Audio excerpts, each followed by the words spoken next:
Brigadier Debashis Das এই মুহূর্তে রয়েছেন আমাদের সঙ্গে সরাসরি। ব্রিগেডিয়ার দাস, আমি নির্দিষ্ট করে দুটো জিনিস জানতে চাইব। প্রথম কথা, হাই প্রোফাইল পলিটিক্যাল পার্সোনালিটি, কেন এদেরকেই বেছে বেছে টার্গেট করা হলো? এদের সিকিউরিটি সম্পর্কে ডিটেল তথ্য এরা চাইছে, সিকিউরিটি ল্যাবসগুলো কেন এরা বোঝার চেষ্টা করছে, উদ্দেশ্যটা কি? এবং দ্বিতীয়ত, এই যে মডেলে যেভাবে এরা কাজ করছে, কোথাও এর আগে এই ধরনের মডেল বা এইভাবে সোশ্যাল প্ল্যাটফর্মকে এত ভাস্টলি ব্যবহার করা এর আগে কি রাজ্যের ক্ষেত্রে আপনার নজরে পড়েছে? হ্যাঁ, আমি আপনার দ্বিতীয় প্রশ্নের উত্তরটা দিচ্ছি। প্রথমে, আমাদের রাজ্যে আগে এই রকম সোশ্যাল মিডিয়া প্ল্যাটফর্ম ব্যবহার করে যে শাহজাদ ভাট্টি নেটওয়ার্ক বলছিলেন, সেই নেটওয়ার্ক হয়নি।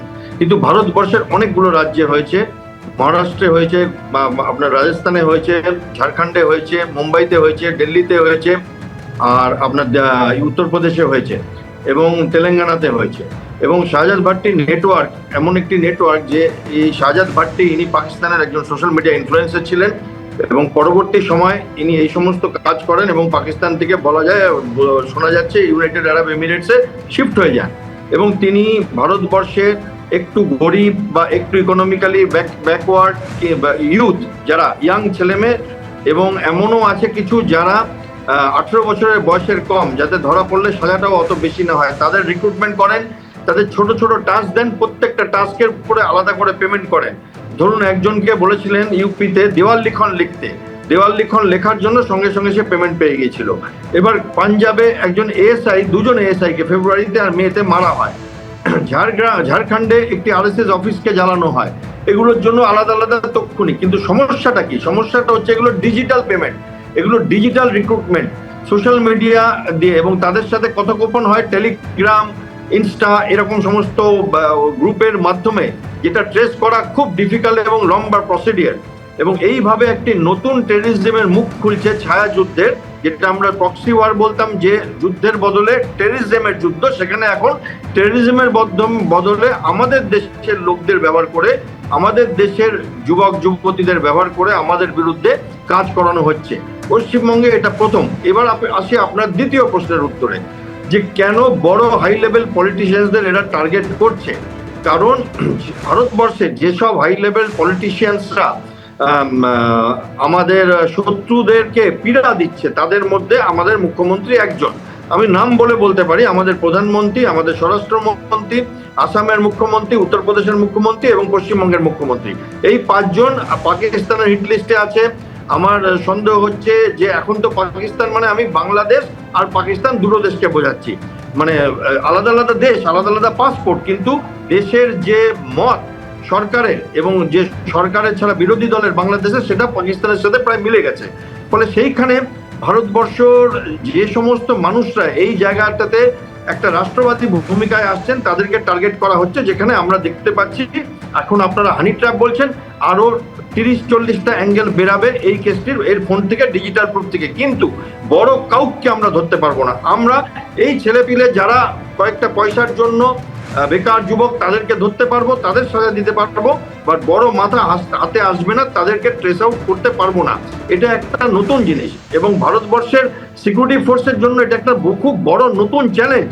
কারণ আমরা যখন টেররিজমের বিরুদ্ধে যুদ্ধ করেছি, তখন তারা সামনের দিকে গুলি মারছে, আমরা তাদের গুলি মেরেছি। এখানে তো কেউ গুলি মারছে না, আমাদের দেশের লোকেরা ধ্বংসের কাজ করবে এবং তারা ক্রাউড করবে এবং তাদেরকে পেমেন্ট হবে তক্ষুনি তাদের কাজের জন্য, এবং যেমন পারফরমেন্স করবে। যেমন এই হামিদ, শোনা যাচ্ছে যে এ পারফরমেন্স দেখাবার জন্য উতলা হয়েছিল, তাই জন্য চাইছিল কিছু করে দেখাতে, যে আমি আরো কিছু পারবো, যাতে সে বেশি রোজগার করতে পারে। আমরা যেমন দেখি কর্পোরেট সেক্টরে বা অন্যান্য জবে লোকে প্রমোশন চায়, সেরকম সে প্রমোশন চাইছিল এবং তার খিদেটাকে ব্যবহার করছিল, এবং ইয়াং ছেলে মেয়েদের খিদেটাকে এরা ব্যবহার করে। এটা দুঃখের ব্যাপার। এবং সেখানে আমাদের মুখ্যমন্ত্রীর যে সিকিউরিটি, তার একটা অন্য পর্যায়ে দেখতে হবে এখন। কারণ বাংলাদেশের থেকে, বাংলাদেশের জাতীয় সংসদে ওনার নাম নিয়ে বলা হয়েছে ওখানকার স্পিকারকে, যে ইনি এমন করছেন যে এনাকে কন্ট্রোলে না আসলে বাংলাদেশের ক্ষতি হয়ে যাবে। এবার ড্রাগ পাচার বন্ধ হচ্ছে, গরু পাচার বন্ধ হচ্ছে, নারী পাচার বন্ধ হচ্ছে, অস্ত্র পাচার বন্ধ হচ্ছে, বর্ডার সিল হচ্ছে, ন্যাশনাল হাইওয়ে চিকেন নেক এরিয়াতে হ্যান্ড ওভার হয়ে যাচ্ছে ন্যাশনাল হাইওয়ে অথরিটিকে অনেকগুলো রাস্তা। তো ফলে যারা ভারতবর্ষের এগেনস্টে কাজ করছে, তাদের জন্য তো একটা হাই ত্রাই রব হচ্ছে। এবং সেখানে সত্যি এই সিকিউরিটির ব্যাপারটা দেখবার প্রয়োজন আছে, আরো সুদৃঢ় করা উচিত, এবং ওনার ব্যক্তিগতভাবেও ওনার এক্সপোজার কমানো উচিত যতটা সম্ভব। অনেক ধন্যবাদ। দেখুন, মুখ্যমন্ত্রীর বাবা শিশির অধিকারী তিনিও কিন্তু একেবারে খুব উল্লেখযোগ্যভাবে জানিয়েছেন যে 3 মাস আগে কিন্তু এই ধরনের হুঁশিয়ারি, এই ধরনের হুমকি যে রয়েছে সেই থ্রেটের কথা কিন্তু ভারত সরকারের পক্ষ থেকে জানানো হয়েছে। এবার আপনাদের দেখাবো যে শুভেন্দু অধিকারী তিনি গতকাল কি বলেছিলেন। গতকাল হামিম গ্রেফতার হওয়ার পরে মুখ্যমন্ত্রী সাংবাদিকদের মুখোমুখি হয়ে বলেন, যদিও এটা তার এখতিয়ারভুক্ত নয়, তিনি মুখ খুলতে সেভাবে চাননি, কিন্তু বলেছিলেন অত্যন্ত সেন্সিটিভ ইস্যু এবং এসটিএফ বিস্তারিত জানান। ইনিশিয়ালি এটা নিয়ে আমার অন্তত কিছু বলা উচিত নয়। এটা এসটিএফ ডিটেলসে বলবে। আজকে পিসি নেবে বর্ধমানে, তারপরে তাদের কাছে এলে তারা আরও ইলেকট্রনিক ডিভাইসগুলোকে অ্যাসেসমেন্ট করতে হবে। এটা তো ন্যাশনাল সিকিউরিটি আমার একার কথা নয়। এই সাংবাদিক বৈঠকেই কিন্তু মুখ্যমন্ত্রী পুর নগর উন্নয়ন প্রতিমন্ত্রী উমেশ রায় তার উপরও যে থ্রেট রয়েছে সেই কথাও উল্লেখ করেন। উমেশ রায় কি জানিয়েছেন, মন্ত্রী হওয়ার পর থেকেই হুমকি তিনি পাচ্ছিলেন, তার ছেলেকে কিডন্যাপ করা হবে এমন হুমকিও দেওয়া হচ্ছিল। দেখুন। দু মুখ্যমন্ত্রী না তারা এর আগে দাবি করেছিল যে তারাই মুখ্যমন্ত্রী আত্মসহায়ককে ওরাই মার্ডার করেছে, এরকম দাবি করেছিল। আমার কাছেও কয়েকটি থ্রেট এসছে। আমি একটাই কথা বলতে চাই যে এটা ওই পশ্চিমবাংলা নেই যেখানে জঙ্গিদের আড্ডা হতো। এটা নতুন পশ্চিমবাংলা, যার নেতার নাম হচ্ছে শুভেন্দু অধিকারী। এখন কোনো জঙ্গি, কোনো আতঙ্কবাদী, কোনো আলগাওবাদীর জন্য পশ্চিমবাংলার মাটিতে কোনো জায়গা নেই। এই ধরনের যত সন্ত্রাসবাদী গতিবিধি এখানে হবে, আমরা তাদেরকে ঠিক সময়ের মধ্যে তাদেরকে চিহ্নিত করব, ধরবো, আর তাদের বিরুদ্ধে যা করণীয় সেটা হবে। আমাকে পাকিস্তানি একটা এজেন্সি থেকে অনেকবার আমাকে থ্রেট করেছে, আমার ছেলেকে কিডন্যাপ করার থ্রেট করেছিল। আমি কোনোদিন সংবাদ মাধ্যমকে এই বিষয়ে বলিনি, পুলিশকে জানিয়েছিলাম, পুলিশ ব্যবস্থা করছিল। আমার মনে হচ্ছে তারই পরিণাম এটা।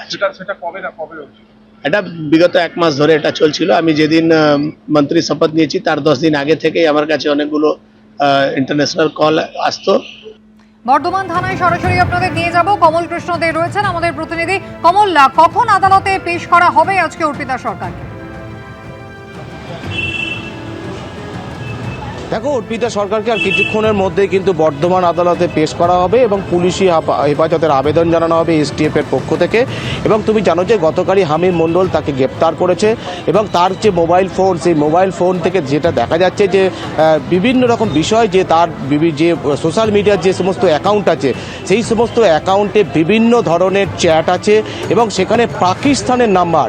এবং এসটিএফ যেটা নিশ্চিত যে পাকিস্তান জঙ্গি গোষ্ঠী, তার সাথেই হামিমের সরাসরি যোগাযোগ এবং হামিমকে এখানে রিক্রুটমেন্ট করা হয়েছিল। এবং তার মোবাইল থেকে আরও যেটি পাওয়া গেছে একটি বিশেষ অ্যাপ, সেই অ্যাপসের মাধ্যম দিয়েও চ্যাট করা হতো এবং বিভিন্ন রকম অডিও মেসেজ দেওয়া হতো। এবং সেই অডিও মেসেজগুলো কী তা কোনো জানার চেষ্টা করছে, সেই নিয়ে তদন্ত করছে।